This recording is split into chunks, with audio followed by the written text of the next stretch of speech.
الحمد لله رب العالمين والصلاة والسلام على رسوله محمد وآله وصحبه أجمعين.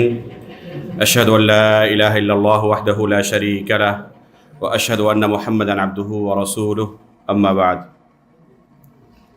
انتہائی قابل قدر مشائخ کرام اور حاضرین مجلس، آج کی اس سیمینار میں مجھے جو موضوع دیا گیا ہے وہ ہے ڈاکٹر ذاکر نائک کی دعوت منہج سلف کی کسوٹی پر. محترم حاضرین، ڈاکٹر ذاکر نائک شاید آج کی تاریخ میں پوری دنیا میں سب سے زیادہ سنے اور فالو کیے جانے والے اسلامی اسپیکر ہیں. غیر مسلموں کے ساتھ ساتھ مسلمانوں کی ایک بڑی تعداد نہ صرف انہیں سنتی ہے بلکہ ان سے بے حد متاثر بھی ہے، اور ان میں سے بے شمار حضرات انہیں اہل حدیث اور سلفی داعی سمجھتے ہیں. اس لیے ضروری ہے کہ ان کے عقائد و افکار اور منہج و مشرب کا جائزہ لیا جائے اور کتاب و سنت کی تعلیمات کی روشنی میں ان سے جڑنے کی اپیل یا دور رہنے کی گزارش کی جائے. قبل اس سے کہ ان کے عقیدے و منہج پر بات کی جائے، ایک بنیادی بات ہمیں ذہن نشین کر لینی چاہیے کہ سلفیت ہی دین اسلام کا وہ ورژن ہے جسے رسول اللہ صلی اللہ علیہ وسلم نے اپنے صحابہ کو سکھایا تھا، اور جس کی اتباع کرنے والوں کو اللہ رب العالمین نے جنت کی خوشخبری اور مخالفت کرنے والوں کو جہنم کی وعید سنائی ہے. کتاب و سنت دونوں میں ہمیں اسی دین کی اتباع کا حکم دیا گیا ہے. صحابہ اکرام نے تابعین تک یہی دین و منہج پہنچایا تھا، اور انہوں نے تبع تابعین تک اس طرح نسلاً بعد نسل یہ منہج ہم تک پہنچا ہے. دوسرے لفظوں میں یوں کہا جا سکتا ہے کہ سلفیت سے مراد وہ دین ہے جسے اللہ رب العالمین نے نبی صلی اللہ علیہ وسلم پر نازل کیا تھا، اور جس دین کے علاوہ کوئی دوسرا دین اس کے یہاں قابل قبول نہیں ہے. اس لیے سب سے پہلے اس بات کا واضح ہونا بہت ضروری ہے کہ سلفیت کی اتباع کرنا یہ کوئی اختیاری چیز نہیں ہے بلکہ لازمی اور حتمی چیز ہے، اور اس کی مخالفت اصل اور اوریجنل دین کی مخالفت ہے جس کی قطعاً کوئی گنجائش نہیں ہے. اس مقدمے کو سمجھنے کے بعد دوسرا اہم نقطہ ہمیں یہ سمجھنا ہے کہ صحابہ اکرام کے زمانے سے لے کر ہی اسلام کے نام سے منسوب گمراہ جماعتوں کا ظہور شروع ہو چکا تھا، اور آہستہ آہستہ بعد کے زمانوں میں ان جماعتوں میں اضافہ ہی ہوتا رہا ہے. ہم ان فرقوں کی تکفیر نہیں کرتے، البتہ رسول اللہ صلی اللہ علیہ وسلم کی صراحت کے مطابق انہیں گمراہ ضرور سمجھتے ہیں، اور مانتے ہیں کہ نبی صلی اللہ علیہ وسلم نے انہیں جہنم کی وعید سنائی ہے.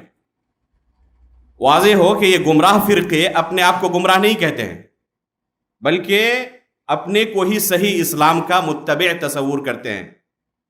یہ بھی غیر مسلموں میں، یہ گمراہ فرقوں کی بات کر رہا ہوں، یہ جو گمراہ فرقے ہیں یہ بھی غیر مسلموں میں دعوت کا کام زور و شور سے کرتے ہیں، لوگوں کو اسلام کی طرف دعوت دیتے ہیں، بلاتے ہیں، اور ان کی محنت سے بھی بہت سارے لوگ اسلام قبول کرتے ہیں، اسلام کے اندر داخل ہوتے ہیں. اسے ایک مثال سے سمجھیں. افریقی ممالک کے اندر شیعہ حضرات اپنے مذہب کی نشر و اشاعت میں بہت زیادہ سرگرم ہیں. چونکہ یہ ممالک غریب اور فقیر ہیں اور پیسوں کی انہیں ضرورت کافی زیادہ رہتی ہے، تو اس طرح پیسے کے بل پر اپنی دعوت کی نشر و اشاعت میں بہت زیادہ انہیں کامیابی ملتی ہے، اور بہت سارے حضرات ان کی دعوت سے اسلام میں داخل ہوتے ہیں. لیکن کس اسلام میں؟ مذہب شیعہ کے اندر. یہ کلمہ تو پڑھتے ہیں اور اپنے آپ کو مسلمان ہونے کا دعویٰ کرتے ہیں، اسلام کے اندر داخل ہو گئے کفر کو چھوڑ کر، لیکن کس اسلام کو انہوں نے قبول کیا؟ مذہب شیعہ کو. یہاں سوال یہ پیدا ہوتا ہے کہ شیعوں کے ان جہود کو دیکھ کر کیا ان کی دعوت کی حمایت کرنی چاہیے یا مخالفت کرنی چاہیے؟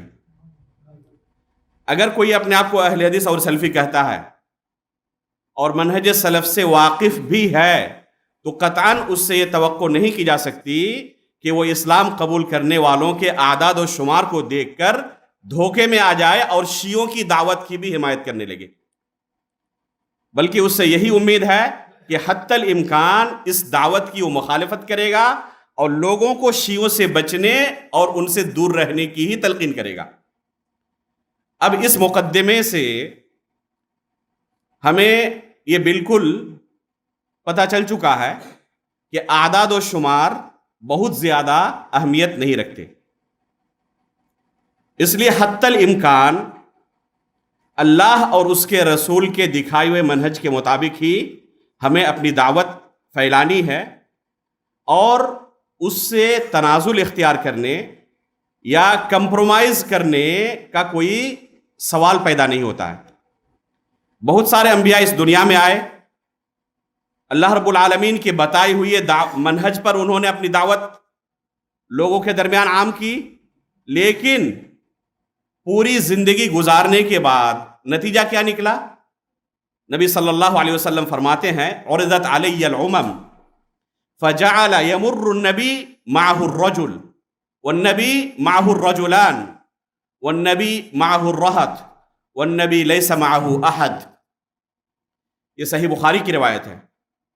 رسول اللہ صلی اللہ علیہ وسلم بعض انبیاء کے بارے میں فرماتے ہیں کہ بعض انبیاء قیامت کے دن حاضر ہوں گے اور پوری زندگی کی محنت کا نتیجہ کیا ہوگا؟ کسی کے ہاتھ میں صرف 2 لوگوں نے اسلام قبول کیا ہے، کسی کے ہاتھ میں 3 لوگوں نے اسلام قبول کیا ہے، اور بعد ایسے بھی انبیاء آئیں گے والنبی لیس معه احد، ایک بندے نے بھی اس نبی کی دعوت پر لبیک نہیں کہا، اسلام قبول نہیں کیا۔ اب سوال پیدا ہوتا ہے کہ کیا ان انبیاء کرام نے اس وجہ سے اپنا منہج بدلنے کی کوشش کی کہ چلو جب کوئی اسلام قبول نہیں کر رہا ہے تو کچھ کمپرومائز کیا جائے، کچھ تنازل اختیار کیا جائے، تھوڑا منہج بدلا جائے؟ ان انبیاء کرام نے اپنا منہج بدلنے کی اس وجہ سے کوشش نہیں کی۔ اب اس مقدمے کے بعد ڈاکٹر ذاکر نائک کے عقیدہ و منہج اور ان کی دعوت کی طرف ہم پلٹتے ہیں۔ اگر انصاف کے ساتھ ڈاکٹر صاحب کے دعوت کا جائزہ لیں تو ہمیں کئی ایک امور ایسے ملتے ہیں جو منہج سلف سے میل نہیں کھاتے بلکہ سراسر مخالف ہیں۔ آگے ہم آپ کے سامنے چونکہ وقت کم ہے چند اہم ایسی چیزوں کا تذکرہ کرنے جا رہے ہیں جو ڈاکٹر صاحب کی دعوت میں منہج سلف سے بالکل ہی مخالفت نظر آتی ہے اور منہج سلف سے یہ امور میل نہیں کھاتے۔ پہلا اعتراض ڈاکٹر صاحب کی دعوت پر یہ ہے کہ انہوں نے طلب علم سے پہلے نشر علم کے لیے میدان دعوت میں قدم رکھا۔ دنیا کا ہر کام بحسن و خوبی انجام دینے کے لیے اس کے متعلق علم حاصل کرنا ضروری ہے۔ بغیر علم کے دنیا کا کوئی چھوٹا سے چھوٹا کام انجام دینا ممکن نہیں ہے۔ شریعت کا معاملہ اس سے کوئی الگ نہیں ہے بلکہ اس سے بھی زیادہ حساس، اہم اور سنگین ہے۔ اس لیے اللہ رب العالمین نے بلا علم اس کی شریعت کے متعلق اور اس کے متعلق لب کشائی کو جرم عظیم قرار دیا ہے۔ اللہ رب العالمین کا ارشاد ہے قل انما حرم ربی الفواحش ما ظهر منها وما بطن والاثم والبغي بغیر الحق وان تشركوا بالله ما لم ينزل به سلطانا وان تقولوا على الله ما لا تعلمون۔ اس آیت کے اندر اللہ رب العالمین نے جرائم کو بتدریج بیان کیا ہے۔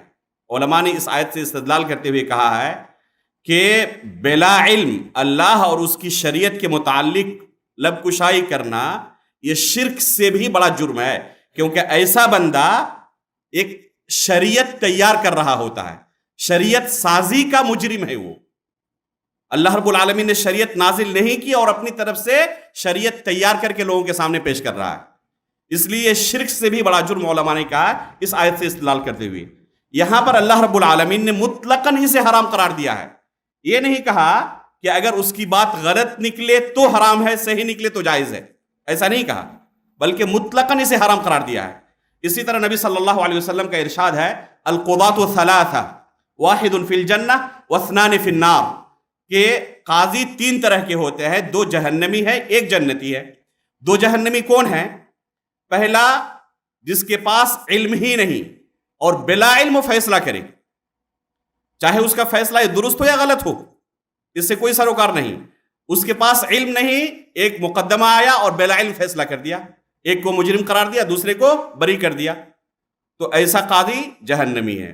دوسرا قاضی جو جہنمی ہے کہ جس کے پاس علم ہو لیکن علم کے مطابق فیصلہ نہ کرے، جانتا ہے کہ یہ مجرم ہے، یہ بری ہے، مجرم کو اس نے چھوڑ دیا اور جو بری الذمہ تھا اسی کو سزا دے دی، تو یہ بھی جہنمی ہے۔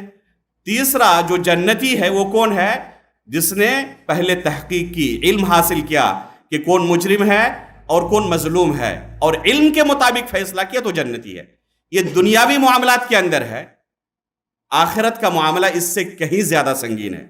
تو اگر کوئی شخص بلا علم اللہ کے بارے میں، اس کی شریعت کے بارے میں فیصلہ کرے کہ یہ حلال ہے، یہ حرام ہے، یہ مباح ہے، یہ مکروہ ہے، تو ظاہر سی بات ہے کہ اس کا معاملہ اس سے کہیں زیادہ سنگین ہے۔ اللہ کے رسول نے جب جہنمی کہا اسے، تو یہ نہیں کہا کہ اس کا فیصلہ غلط ہو تو جہنمی، صحیح ہو تو اس کے لیے وعید نہیں، بلکہ علی الاطلاق اس کے لیے جہنم کی وعید سنائی۔ اب اس کے بعد ہمیں یہ بھی جاننا ہے کہ دعوت دین کے لیے اللہ رب العالمین نے خصوصی طور پر علم کی شرط لگائی ہے۔ اللہ رب العالمین کا ارشاد ہے قُلْ هَٰذِهِ سَبِيلِي أَدْعُو إِلَى اللَّهِ عَلَىٰ بَصِيرَةٍ أَنَا وَمَنِ اتَّبَعَنِي۔ اس آیت کے اندر اللہ رب العالمین نے بصیرت یعنی علم کی شرط لگائی ہے۔ بلا علم دعوت قابل قبول نہیں ہے، اور علم یہ تعلم سے یعنی سیکھنے سے آتا ہے، بغیر کوشش کیے ہوئے سیکھے ہوئے علم نہیں آتا۔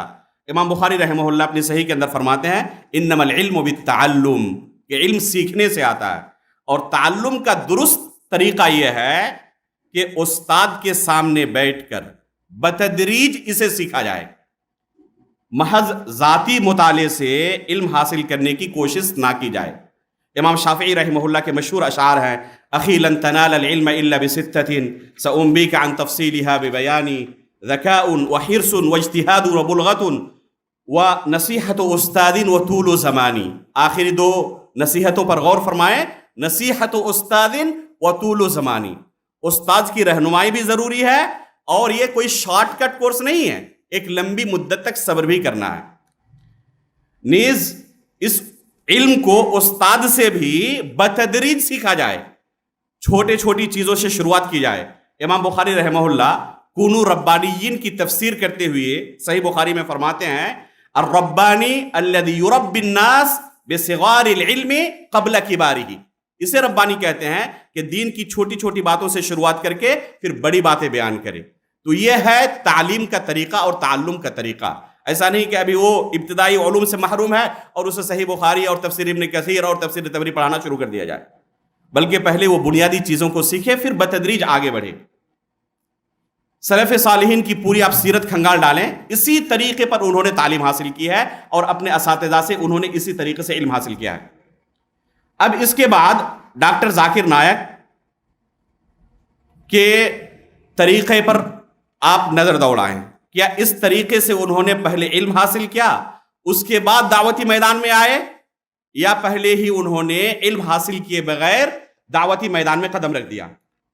چنانچہ آپ پائیں گے کہ انہوں نے جو دین کا بنیادی علم ہے، شریعت کا بنیادی علم ہے، جیسے نحو ہے، صرف ہے، عربی زبان ہے، عقیدہ، تفسیر، حدیث، مصطلح، فقہ، تفسیر، اصول تفسیر وغیرہ، ان چیزوں کے بنیادی علوم سے بھی یہ واقف نہیں، اور نہ انہوں نے اس طریقے سے تعلیم حاصل کرنے کی کوئی کوشش ہی کی۔ اپنے خطابات میں آیات اور احادیث پڑھنے کی جگہ ان کی نمبرنگ سے کام چلانا شروع کیا، جسے لوگوں نے ان کی ذہانت سمجھا، حالانکہ ان کی مجبوری تھی۔ ان کے پاس یہ صلاحیت نہیں تھی کہ عربی متون کو صحیح تلفظ سے قراءت تک کر سکیں، اور نہ انہیں پڑھنے کی صلاحیت ہی رکھتے تھے۔ تفسیر، حدیث، عقیدہ، فقہ اور دوسرے علوم کے بنیادی مصادر تک رسائی تو بہت دور کی بات ہے، ڈاکٹر صاحب ان کتابوں کے نام سے بھی واقف نہیں، نہ پڑھنے کی صلاحیت اور نہ سمجھنے کی صلاحیت۔ اب ظاہر سی بات ہے کہ اساتذہ سے شریعت کے ان بنیادی علوم و فنون کا علم حاصل کیے بغیر کتاب و سنت کو صحیح طریقے سے جب سمجھنا ہی ممکن نہیں تو لوگوں کو صحیح دعوت دینا کہاں سے ممکن ہو سکتا ہے؟ سلف صالحین کا اس بارے میں آپ متفقہ منہج پائیں گے کہ ان کے زمانے میں بھی بعض لوگوں نے اسی طریقے سے لوگوں کے درمیان نشر علم کی کوشش کی۔ امام مسلم رحمہ اللہ نے اپنی صحیح کے مقدمے کے اندر اسے تفصیل کے ساتھ ذکر کیا ہے۔ ابو الزناد رحمہ اللہ جو تابعین میں سے ہیں، ان کا قول نقل کیا ہے، ادرکت بالمدینۃ مئۃ کلہم مأمون لا یؤخذ عنہم العلم یقال لیس من اہلہ۔ کہتے ہیں کہ مدینے کے اندر میں نے 100 لوگوں کو، جس سے کثرت تعداد بیان کرنا مقصود ہے، کہتے ہیں کہ 100 لوگوں کو پایا جو امانت دار تھے، یعنی متقی اور پرہیزگار تھے، اس کے باوجود ان سے علم نہیں لیا جاتا تھا۔ یہ لوگوں کو سکھانا چاہتے تھے دین، لیکن لوگ بھاگتے تھے اس زمانے میں، صحابہ اور تابعین کے زمانے میں۔ کیوں؟ یقال لیس من اہلہ، کہا جاتا کہ یہ اہل علم میں سے نہیں ہے۔ خطیب بغدادی رحمہ اللہ نے امام مالک رحمہ اللہ سے نقل کیا ہے الکفایہ کے اندر کہ آخر جب یہ خود سکھانا چاہتے تھے لوگوں کو دین تو ان سے کیوں علم نہیں لیا جاتا تھا؟ امام مالک رحمہ اللہ فرماتے ہیں اس کی وجہ یہ ہے کہ انہوں نے کتابوں سے اس علم کو رٹ لیا تھا، اساتذہ سے نہیں سیکھا تھا، یہ ان کا جرم تھا۔ لہذا آج بھی اگر کوئی اسی طریقے سے طلب علم سے پہلے نشر علم کی کوشش کرے تو ان کے ساتھ بھی وہی طریقہ اپنایا جائے گا جو سلف صالحین نے اپنایا تھا۔ دوسرا یہ اعتراض ڈاکٹر صاحب پر یہ ہے کہ اہل بدعت سے علم حاصل کرتے ہیں اور لوگوں کے مابین اہل بدعت کو پروموٹ کرتے ہیں۔ اہل سنت والجماعت کا یہ متفقہ اصول ہے کہ اہل بدعت سے نہ علم لیا جائے گا، نہ ان کی تعظیم و توقیر کی جائے گی، اور نہ لوگوں کو ان کے ساتھ جڑنے کے لیے ابھارا جائے گا، بلکہ جہاں تک ممکن ہو سکے لوگوں کو ایسے لوگوں سے دور رہنے کی تلقین کی جائے گی۔ اللہ کے رسول صلی اللہ علیہ وسلم کی حدیث ہے، فرماتے ہیں ان من اشراط الساعہ ان یلتمس العلم عند الاصاغر، کہ قیامت کی نشانیوں میں سے یہ ہے کہ اصاغر سے علم حاصل کیا جائے گا۔ امام عبداللہ بن مبارک رحمہ اللہ نے اور دوسرے سلف صالحین نے جیسے کہ امام شاطبی رحمہ اللہ نے بھی بیان کیا ہے کہ اصاغر کا معنی بیان کرتے ہوئے کہتے ہیں اس سے مراد اہل بدعت ہے۔ تو اہل بدعت سے علم حاصل کرنا اللہ کے رسول نے قیامت کی نشانیوں میں سے بیان کیا ہے۔ امام ابن بطہ العکبری رحمہ اللہ نے الابانہ کے اندر اور امام لالکائی رحمہ اللہ نے شرح اصول اعتقاد اہل سنت والجماعہ، ان دونوں کتابوں کے نام یاد رکھیں، اس لیے کہ آپ پائیں گے بہت سارے لوگوں کو ان دونوں کتابوں پر خصوصی طور پر وہ کیا کرتے ہیں، اٹیک کرتے ہیں۔ جیسے کہ ڈاکٹر زبیر صاحب نے خصوصی طور پر امام لالکائی رحمہ اللہ کی اس کتاب پر کافی زیادہ تان و تشنیع کیا تھا۔ تو امام لالکائی نے اور امام ابن بطہ رحمہ اللہ نے ایک دو نہیں 200 سے زائد ایسے نصوص بیان کیے ہیں سلف صالحین کے جنہوں نے اہل بدعت سے دور رہنے کی تلقین کی ہے۔ یعنی یہ متفقہ ایک مسئلہ ہے اہل بدعت سے دور رہنے کا، ان سے علم نہیں حاصل کرنے کا۔ اب ڈاکٹر ذاکر نائک کی طرف آئیں۔ ڈاکٹر صاحب اہل سنت والجماعت کے اس متفقہ اصول کی دھجیاں اڑانے میں کوئی کسر نہیں باقی رکھتے۔ جب ان سے موجودہ دور کے کبار علماء کے بارے میں رہنمائی طلب کی جاتی ہے تو پورے عالم اسلام میں انہیں صرف 3 لوگ نظر آتے ہیں۔ ایک ہیں محمد حسن الددو، دوسرے محمد صالح المنجد، اور تیسرے عبدالعزیز الطریفی۔ حالانکہ یہ تینوں کبار سلفی علماء کے نزدیک مطعون ہیں، خصوصاً محمد حسن الددو جو اپنی صوفیت، اشعریت اور اخوانیت کی وجہ سے معروف و مشہور ہیں۔ گزشتہ سالوں میں عرب ممالک کے اندر ربیع عربی کے نام سے جو طوفان اور فساد مچا تھا، کئی ممالک تباہ و برباد ہو گئے، لاکھوں بچے یتیم اور عورتیں بیوہ ہو گئی، اس میں اس اخوانی کا بہت بڑا کردار ہے۔ اس جیسے سڑے ہوئے اخوانی کی تعریف کسی سلفی العقیدہ شخص سے ممکن نہیں ہے۔ یہ صرف اخوانیوں کے نزدیک معتبر عالم ہے، سلفیوں کے نزدیک نہیں۔ اسی طرح ڈاکٹر ذاکر نائک صاحب اپنے بے شمار لیکچرز میں ڈاکٹر اسرار احمد کو اپنا قدوہ اور پیشوا بتاتے ہیں، بلکہ اپنے پیس ٹی وی میں مسلسل ان کے دروس کی نشر و اشاعت کر چکے ہیں۔ حالانکہ ان کے بدعیہ بلکہ کفریہ عقائد اہل علم سے ڈھکے چھپے نہیں ہیں۔ ابھی آپ نے فضیلت الشیخ محمد رحمانی سے حفظہ اللہ سے سنا کہ کیسے هو الاول والآخر والظاہر والباطن کی وہ غلط تفسیر کرتے تھے اور اسے وحدت الوجود کے لیے نص قطعی کہا کرتے تھے، حالانکہ اہل سنت والجماعت کا عقیدہ ہے کہ یہ کفریہ عقیدہ ہے، وحدت الوجود کا عقیدہ کفریہ عقیدہ ہے، اور اسے قرآن سے ثابت کرنا چاہتے تھے۔ ڈاکٹر اسرار احمد کے وہ اپنے پیس ٹی وی میں پروموٹ کرتے رہے، اپنے لیکچرز میں پروموٹ کرتے رہے، یہاں تک کہ بہت سارے نوجوان جو ڈاکٹر اسرار سے واقف نہیں تھے ڈاکٹر ذاکر نائک کے توسط سے واقف ہوئے، ان تک پہنچے، جن میں سے میرے بھی کچھ رشتہ دار ہیں۔ ایک زمانے سے نصیحت کر رہا ہوں لیکن ابھی تک فائدہ نہیں ملا ہے، ابھی تک کامیابی نہیں ملی ہے۔ ایک شخص کی عظیم الرحمن عثمانی نام کے ایک شخص ہے، فیس بک میں ان کی آئی ڈی ہے، انہوں نے اپنے ٹائم لائن میں ایک دن لکھا جس کو میں نے کاپی کیا ہے۔ آپ اندازہ اس سے لگائیں کہ ڈاکٹر صاحب نے اس طریقے سے کتنے لوگوں کو گمراہ کیا ہے۔ یہ شخص لکھتا ہے اپنی آئی ڈی میں کہ ڈاکٹر ذاکر نائک کی خدمات یا ان سے اختلافات، ان کی توصیف یا ان پر تنقید، ان کی حمایت یا ان کی مخالفت سب اپنی جگہ پر، مگر ایک احسان جو انہوں نے مجھ سمیت کروڑوں لوگوں پر کیا جو باقی رہے گا وہ یہ ہے کہ ان کے ٹی وی پلیٹ فارم سے ہمیں ڈاکٹر اسرار احمد رحمہ اللہ جیسی زبردست علمی شخصیت کا بھرپور تعارف مل پایا، ورنہ واقعہ یہ ہے کہ بے شمار لوگ بشمول میرے ڈاکٹر اسرار احمد رحمہ اللہ کے افکار سے بالکل اجنبی تھے۔ میں خود ایسے درجنوں افراد سے مل چکا ہوں جنہیں دین سے رغبت و تعلق ڈاکٹر اسرار کے پیس ٹی وی پر نشر ہوئے ان خطابات سے پیدا ہوا جو سامع و ناظر کے وجود کو گویا جھنجھوڑ دینے والے ہیں۔ یہ خود اعتراف کر رہے ہیں کہ کروڑوں لوگ ڈاکٹر صاحب کے توسط سے ڈاکٹر اسرار احمد تک پہنچے ہیں۔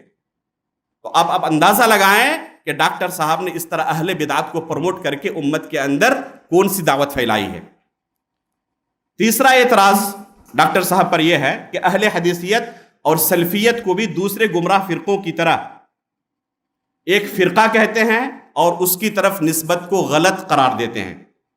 بعض حضرات کو یہ خوش فہمی ہے کہ ڈاکٹر ذاکر نائک صاحب دعوتی حکمت کے تقاضوں کے تحت اپنے آپ کو اہل حدیث یا سلفی کہنے سے گریز کرتے ہیں، حالانکہ عملی طور پر وہ سلفیت پر ہی قائم ہے۔ بعض لوگوں کو یہ خوش فہمی ہے، حالانکہ زبانی طور پر حالانکہ یہ محض خوش فہمی ہی ہے، حقیقت سے اس کا کوئی تعلق نہیں ہے۔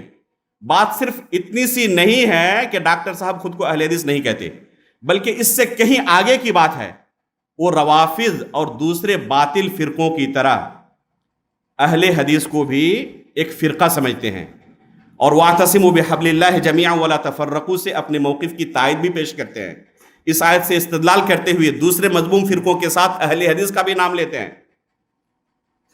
اور اسی طرح جو لوگ اپنے آپ کو سلفی یا اہل حدیث کہتے ہیں ڈاکٹر صاحب انہیں غلط بتاتے ہیں، ان پر رد کرتے ہیں، اور اسٹیج پر انہوں نے علامہ البانی رحمہ اللہ کو مشہور مناظرہ جو اپنے آپ کو سلفیت کی طرف منسوب کرنے سے متعلق ہے، علامہ البانی رحمہ اللہ کے مناظرہ بہت مشہور ہے، اس پر رد کرتے ہوئے کہتے ہیں کہ علامہ البانی رحمہ اللہ تو اس دن اس شخص کے سامنے جیت گئے تھے، لیکن علامہ البانی رحمہ اللہ کا یہ اصول غلط تھا، سلفیت کی طرف منسوب کرنا جائز نہیں ہے۔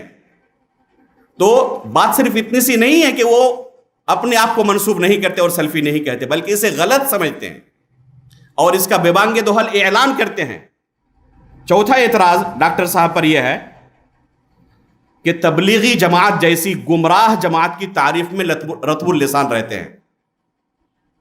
ایک طرف ابھی ہم نے ملاحظہ کیا کہ کس طرح وہ اہل حدیثیت اور سلفیت کے متعلق نظریات رکھتے ہیں، دوسری طرف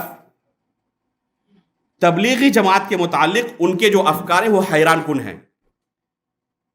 چنانچہ ایک ویڈیو کے اندر بتاتے ہیں اس جماعت کی تعریف کرتے ہوئے کہ بہت بڑی جماعت ہے، بہت بہترین تنظیم ہے، کسی قسم کا کوئی فتنہ نہیں کرتی، چند فقہی مسائل میں بس ان سے اختلافات ہمارے ہو سکتے ہیں، لیکن اہل سنت والجماعت میں سے ہی ہے، بہت اچھا کام کرتی ہے۔ کالج کے دنوں میں خود میں 2-3 مرتبہ اس جماعت کے ساتھ جا چکا ہوں، اور یہ جماعت قرآن و حدیث کی ہی دعوت دیتی ہے۔ سعودی عرب نے اس جماعت پر پابندی لگا کر بہت غلطی کی ہے۔ تو اس طریقے سے ایک طرف سلفیت کے اوپر طعن و تشنیع کرتے ہیں، اور گمراہ جماعتوں کے متعلق اس قدر ان کے افکار حیران کن اور پریشان کن ہیں۔ پانچواں اعتراض ان پر یہ ہے کہ رسول اللہ صلی اللہ علیہ وسلم کی رسالت کا اقرار کیے بغیر بھی دخول جنت کا چانس نکالتے ہیں، اور اس تعلق سے آپ لوگوں کو معلوم ہے جو ان کی ویڈیو ہے اور کئی دروس کے اندر میں بیان کر چکا ہوں۔ چھٹا اعتراض ان پر یہ ہے، اور یہ بہت اہم ہے جس سے بہت سارے لوگ واقف نہیں ہیں، بلکہ جو ان کی حمایت میں لکھتے ہیں وہ اسی چیز کو ہائی لائٹ کرتے ہیں کہ ان کو صرف اس جانب مہارت ہونے کی وجہ سے خاص کر دیا جائے اور ان کی ان خدمات کو قبول کر لیا جائے۔ وہ کون سی خدمات ہیں؟ کہتے ہیں کہ یہ تقابل ادیان کے ماہر ہیں، حالانکہ یہ ان پر اعتراض ہے کہ دوسرے ادیان کے ساتھ تقابل کرتے ہوئے اسلام کے ساتھ ان کی یکسانیت پر زور دیتے ہیں، ان پر رد کرتے ہوئے ان کے بطلان کو واضح نہیں کرتے۔ یہ بہت بڑا اعتراض ہے۔ اس بارے میں بعض سلف نے اجماع تک نقل کیا ہے کہ غیر مسلموں کی کتابوں کو پڑھنا یا تو جائز ہی نہیں ہے یا جائز صرف دو شرطوں کے ساتھ ہے۔ پہلی شرط یہ ہے کہ پڑھنے والا متمکن عالم ہو، اور دوسری شرط یہ ہے کہ اہل باطل پر رد کرنے کے لیے، دوسرے مذاہب کے بطلان کو واضح کرنے کے لیے وہ ان کتابوں کو پڑھیں۔ صرف دو شرطوں کے ساتھ جائز ہے، اور ڈاکٹر صاحب کے پاس دونوں شرطیں نہیں پائی جاتی۔ کیوں انہوں نے یہ شرطیں لگائیں؟ کیونکہ اگر علم کے اندر رسوخ نہیں ہوگا تو عین ممکن ہے کہ ان کے باطل افکار کو یہ قبول کر لیں اور ان باطل افکار کو اسلامی عقیدہ سمجھ بیٹھیں۔ ڈاکٹر صاحب نے ایک جگہ پر نہیں، ان کی ایک کتاب ہے، ایک لیکچر ان کا بہت معروف ہے، اسلام کے ساتھ ہندو مذہب کی یکسانیت، انگریزی میں بھی ہے، اردو میں بھی یہ لیکچر موجود ہے، بلکہ باضابطہ کتابی شکل میں یہ لیکچر چھپ چکا ہے۔ آپ کتابوسنت.com سے اس لیکچر کتابی شکل میں اس کو پڑھ بھی سکتے ہیں۔ یہاں سے میں نے ان کے کئی ایسے عقائد کو نقل کیا جو حقیقت میں کفریہ عقائد ہیں یا اہل باطل کے عقائد ہیں، اسلام کی طرف منسوب، جیسے جہمیہ کا فرقہ ہے، معتزلہ کا فرقہ ہے۔ ان باطل اور اہل بدعت کے جو عقائد ہیں، ان عقائد کو انہوں نے ہندو مذہب کے ساتھ یکسانیت دکھاتے ہوئے اسلام کا عقیدہ بار بار کرا ہے۔ ابھی وقت نہیں ہے کہ یہ پڑھا جائے، بس آپ کے ذہن میں یہ نقطہ ڈالنا ضروری محسوس ہوا۔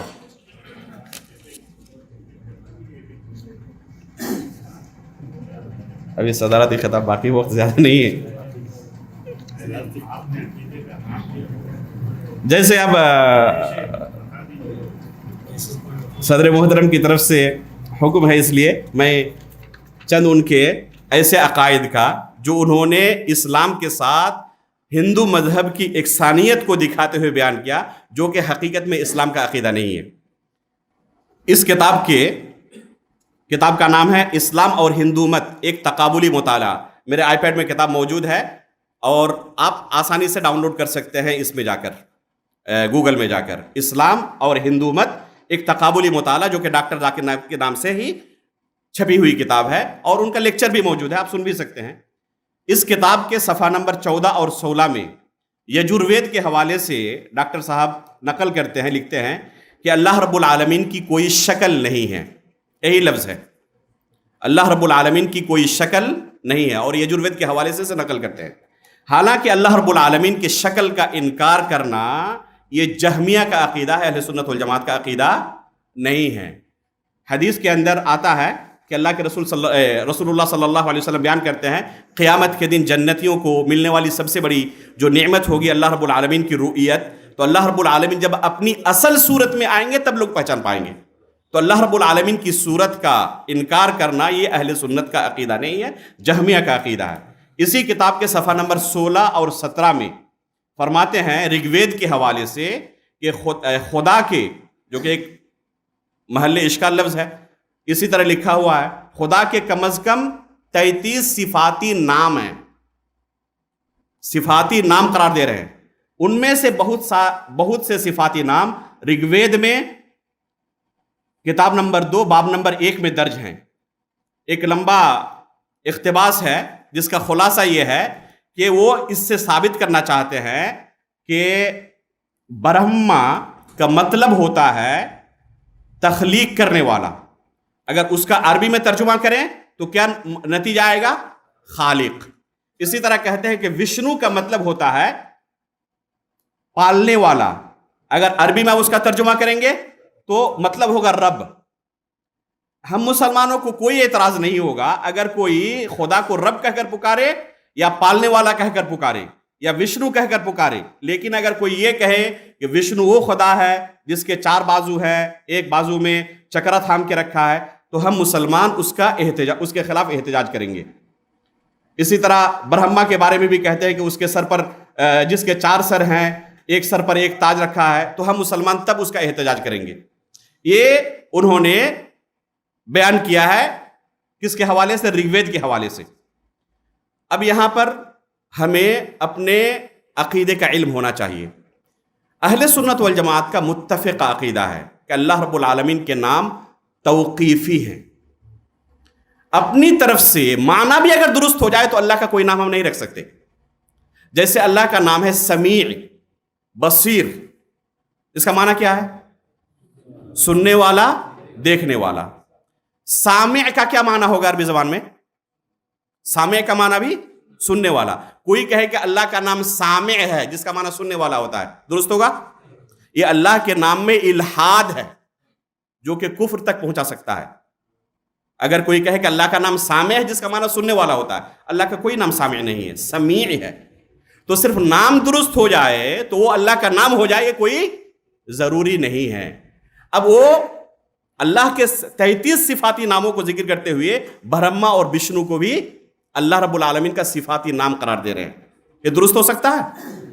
تو علم کے اندر اصالت نہ ہو اور ذاتی مطالعے سے کوئی شریعت کو سمجھے تو اسی طرح کی غلطیاں ظاہر ہوتی ہیں.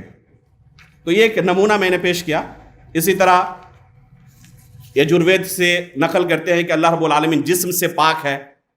حالانکہ اہل سنت والجماعت کا یہ عقیدہ نہیں ہے کہ اس لفظ کا ہم انکار کریں.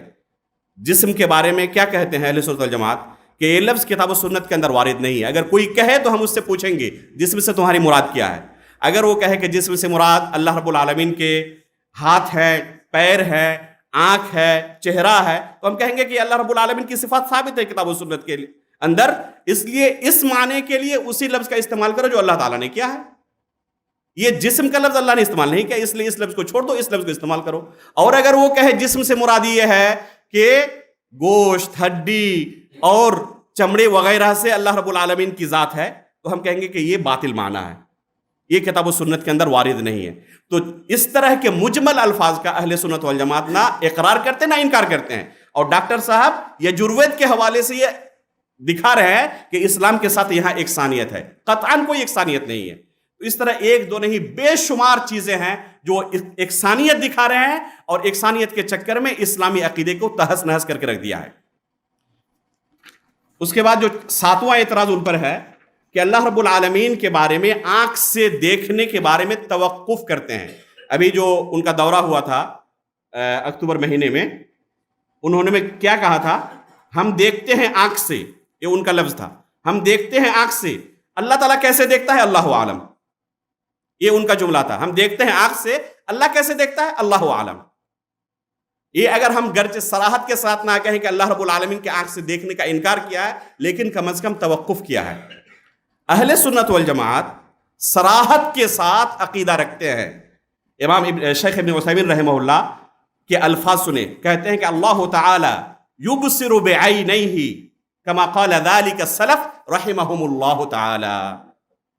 اور اس کے بارے میں میں نے دلیلیں بھی ذکر کی ہے قرآن سے، حدیث سے اور اسے سلف صالحین سے، کہ اللہ رب العالمین کے بارے میں سلف کا یہ عقیدہ ہے کہ اللہ رب العالمین اپنی دونوں آنکھوں سے دیکھتا ہے. اس کے بارے میں توقف کرنا بھی غلط ہے، انکار کرنا بھی غلط ہے. ایک فرقہ وجود میں آیا تھا واقفہ کا، جو قرآن کے بارے میں کہتے تھے جس طرح اہل سنت والجماعت کہتے تھے کہ اللہ رب العالمین کا کلام ہے، مخلوق نہیں ہے، اور دوسری جماعت کیا کہتی تھی کہ اللہ رب العالمین کا کلام نہیں ہے بلکہ مخلوق ہے. ایک فرقہ بیچوں بیچ نیوٹرل آیا، ایک ہر زمانے میں پائے گئے دونوں کو خوش کرنے والے، اس طرف بھی کام چل جائے اس طرف بھی کام چل جائے. تو کیا کہتے تھے کہ ہم نہ کہیں گے آپ کے ساتھ ہیں نہ ہم آپ کے ساتھ ہیں، ہم بیچوں بیچ ہیں، نیوٹرل ہیں. تو اس طرح کا بیچوں بیچ کا راستہ اختیار کرنا اور توقف اختیار کرنا جہاں پر اہل سنت والجماعت کا صریح عقیدہ ہو، یہ درست منہج نہیں ہے۔ اسی طریقے سے ان پر 8واں اعتراض ہے کہ جنت میں اللہ رب العالمین کی دیدار کا صرف اعلیٰ درجے کے جنتیوں کے لیے انہوں نے خاص کیا ہے۔ بعض لوگوں کو غلط فہمی یہ ہے، جیسے کہ بعض لوگ ظاہر کرتے ہیں کہ یہ سبقت لسانی کی بنا پر ان سے یہ ظاہر ہو چکا ہے۔ شاید انہیں پتہ نہیں ہے کہ ڈاکٹر صاحب کا یہ پرانا عقیدہ ہے، زمانے سے اسی عقیدے کو اپنے لیکچر میں دہراتے رہتے ہیں، اس لیے آپ پرانے ان کے ویڈیوز دیکھیں، یہی عقیدہ پائیں گے۔ وہ کہتے ہیں کہ اللہ رب العالمین کو جنت میں تمام جنتی نہیں دیکھیں گے، صرف جو اعلیٰ درجے کے جنتی وہی دیکھیں گے، نیچے درجے کے جو جنتی نہیں دیکھیں گے، حالانکہ یہ بالکل باطل عقیدہ ہے۔ تو یہ کوئی سبقت لسانی نہیں تھی، یہ ان کا پرانا موقف ہے۔ اسی طرح 10واں اعتراض یہ ہے کہ اسلام کے بنیادی اصطلاحات سے واقف نہیں ہیں۔ جیسے کہ ابھی یہ آیا تھا، ایک خاتون سوال کر رہی تھی اپنے والد کے بارے میں کہ میرے والد خارجی فکر کے ہیں، خوارج کا عقیدہ رکھتے ہیں۔ تو انہوں نے کیا کہا؟ خوارج مطلب ایگزٹ۔ تو یہ بنیادی چیزیں ہیں اسلام کے متعلق۔ اہل حدیث کے متعلق کیا کہا تھا انہوں نے؟ میں صحیح اہل حدیث ہوں۔ تو سبب تسمیہ کے بارے میں جنہیں پتہ نہ ہو تو ظاہر سی بات ہے کہ سلفیت کے یا دوسرے گمراہ جماعتوں کے مناہج کے بارے میں انہیں علم ہوگا، یہ بہت بعید چیز ہے۔ اور آخری چیز جو میں نے یہاں پر ذکر کی ہے کہ اپنے بیٹے فارق نائک کو اپنے جانشین کے طور پر پروموٹ کرنا، جو کہ منحرفین کو سننے میں اپنے والد سے بھی 2 قدم آگے ہیں۔ چنانچہ وہ خود جب ان کو بیان پوچھا جاتا ہے کہ آپ کن کو سنتے ہیں تو کیا پیش کرتے ہیں؟ کہتے ہیں کہ میں طارق جمیل صاحب کو، طارق مسعود صاحب کو، مفتی تقی عثمانی اور انجینئر علی مرزا کو تھوڑا تھوڑا سنتا ہوں، اور ڈاکٹر اسرار احمد کو سنتے رہتا ہوں۔ تو اپنے والد سے بھی 2 قدم آگے ہیں۔ ہونا یہ چاہیے تھا ڈاکٹر صاحب اگر سلفی العقیدہ ہوتے تو اپنے بیٹے پر پابندی لگاتے، انہیں نصیحت کرتے، لیکن ہمیشہ پروموٹ کرتے رہتے ہیں۔ اس بارے میں سلف کا منہج دیکھیں، میں نے یہاں تفصیل سے لکھا ہے کہ کتنے سلف صالحین نے اپنے قریبی رشتہ داروں پر جرح کیا ہے۔ امام علی بن مدینی نے اپنے والد پر، اسی طرح امام شعبہ نے اپنے بیٹے پر جرح کیا ہے، امام جریر بن عبد الحمید الذبی نے اپنے بھائی پر جرح کیا ہے۔ تو دین کی حفاظت سب پر مقدم ہے، کس پر کیا آنچ آئے گی سلف اس کو نہیں دیکھتے تھے، دین کو سب پر مقدم رکھتے تھے۔ کسی کے ساتھ محبت ہونا، کوئی رشتہ دار ہونا، یہ الگ چیز ہے، لیکن اس کی وجہ سے دین کی قربانی نہیں دی جائے گی، اور لوگوں کے درمیان کسی ایسے شخص کو پروموٹ نہیں کیا جائے گا جو لوگوں کی گمراہی کا سبب بنے۔ اللہ رب العالمین سے ہم دعا کرتے ہیں کہ اللہ رب العالمین ہمیں دین کا صحیح علم عطا فرمائیں اور ہمیں منہج سلف کی اتباع کی توفیق عطا فرمائیں۔ آمین تقبل رب العالمین، وصلی اللہ علیہ محمد۔